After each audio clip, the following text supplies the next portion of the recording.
Thank you media. And ఇప్పటివరకు అంటే ఈరోజు చాలా హ్యాపీగా ఉన్నాను. ఫస్ట్ బాగా ప్రమోషన్స్ జరిగాయి, బాగా రిలీజ్ అయింది. అండ్ ఈ సినిమాలో ట్రైలర్లో వాడినట్టు నవ్వుతూ నటించాల్సిన అవసరం వస్తుందేమో అని చిన్న నర్వస్ ఉండే. సినిమా పేరే పాపం ప్రతాప్ అని పెట్టారు. టైటిల్స్ పెట్టేటప్పుడు కొంచెం ఆలోచించి పెడితే అది తేడా కొడితే ఎక్కడ తగులుకుంటుందని ఒక భయం ఉంటుంది. సో ఎక్కడ పాపం తిరిగి అవుతానని భయం ఉండింది, కానీ వీరప్రతాప్ చేశారు. Thank you so much audience. And నర్వస్గా ఉండడం కామన్, కానీ ఎప్పుడైతే మెల్లగా టాక్ బిల్డ్ అయిందో, ఆరెంజెస్ కనబడుతున్నాయో చాలా హ్యాపీగా అనిపించింది. అండ్ ఈ సినిమా పర్టికులర్లీ నేను రాత్రి ప్రీమియర్స్ దగ్గర నుంచి ఈ రోజంతా అబ్జర్వ్ చేస్తున్నానంటే ఆడవాళ్ళు ఎంత కనెక్ట్ అవుతున్నారు ఈ సినిమా కంటే.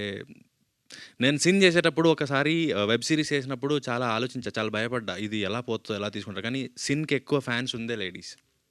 సో సేమ్ మళ్ళీ నేను పాపం ప్రతాప్ చూసిన తర్వాత ఎక్కువ మేము ఏదైతే నేను ఎక్స్పెక్ట్ చేయాలి ఇంత కనెక్ట్ అవుతారు లేడీస్ అని.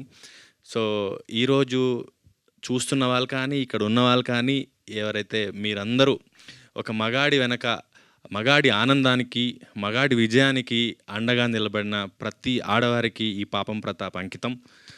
అండ్ ఈ ఆడవాళ్ళు మీ భర్తలకు ఇచ్చే బెస్ట్ రిటర్న్ గిఫ్ట్ ఈ పాపం ప్రతాప్. Thank you. సూపర్బ్ అండి. Thank you very much. అందుకనే ఈరోజు ఆడవాళ్ళు కదిలేరు అని అంటే